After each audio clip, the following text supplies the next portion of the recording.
હવે પ્રેક્ટિકલ 2 માં 11મો create an Android application that has a date picker, time picker and button with caption show. With click of the show button, the application will display the selected date and time on same activity. એટલે કે આમાં શું કરવાનું છે, date પિકર હોય છે અને time પિકર હોય છે. એ બેમાંથી હું ટાઈમ જે રેન્ડમલી સિલેક્ટ કરીને બટન ઉપર ક્લિક કરું ને એટલે ડાયરેક્ટ ઓલું મને ડિસ્પ્લે થવું જોઈએ. પહેલાં સવાલ સમજવાનો બહુ સારી રીતે, બરાબર, નકર 0 માર્ક્સ. હું બતાવું કઈ રીતનું આવશે. આપણે ક્રિએટ કરશું બીજામાં 11મું.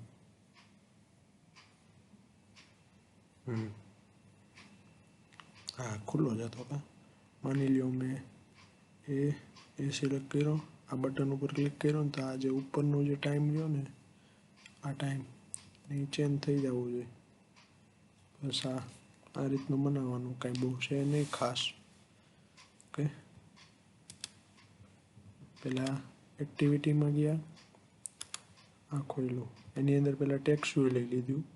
એની અંદર મેં ડિફોલ્ટ ટેક્સ આપી દીધો, ડેટ એન્ડ ટાઈમ ઇઝ કરીને સાબલા.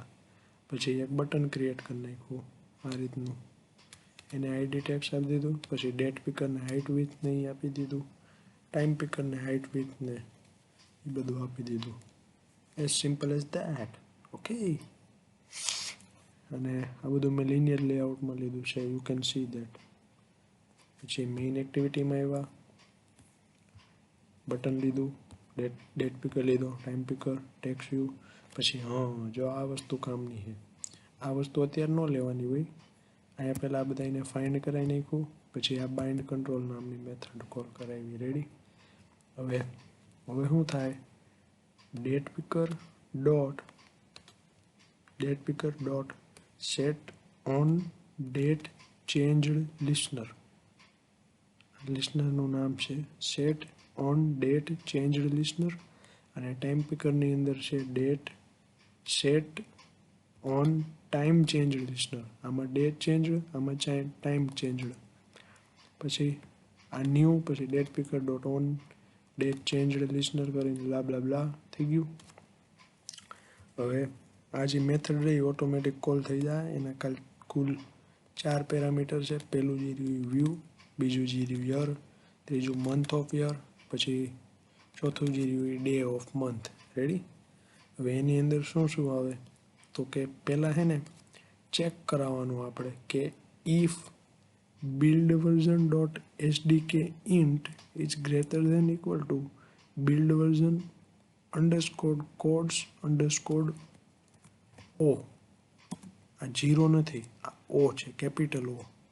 આ એ શું કામ છે તો એ લગભગ મેં કાંઈક એવું કીધું હતું કે એનું વર્ઝન જે રહ્યું ને એ ચેક કરાવવું પડે, કેમ કે અમુક વર્ઝનમાં નથી હાલતું. એવું સમથિંગ એવું કાંઈક કીધું હતું. અને એના માટે મેં આ લાઈન લખી હતી, એટલે મેં લખી છે. હવે આમાંથી આ ડેટ પિકરની અંદરથી જે વેલ્યુ આવશે એ ગેટ મેથડથી આવશે. જેમ કે get year, get month, get day of month. અને ડાયરેક્ટ આપણે અહીંથી સજેસ્ટ કરશે. જેમ કે ગેટ લખવું, આવી ગયું, ગેટ ડે ઓફ મંથ આવી ગયું. પછી હું ગેટ લખવું, આવી ગયું, get first day of week. એટલે એવું ઓટોમેટિક સજેસ્ટ કરશે. મારું પીસી બહુ ગરમ થાય છે. અને એને આપણે આ 3 વેરિયેબલમાં સ્ટોર કરાવી છે, એ મેં અહીંયા ડિક્લેર કર્યા છે. રેડી.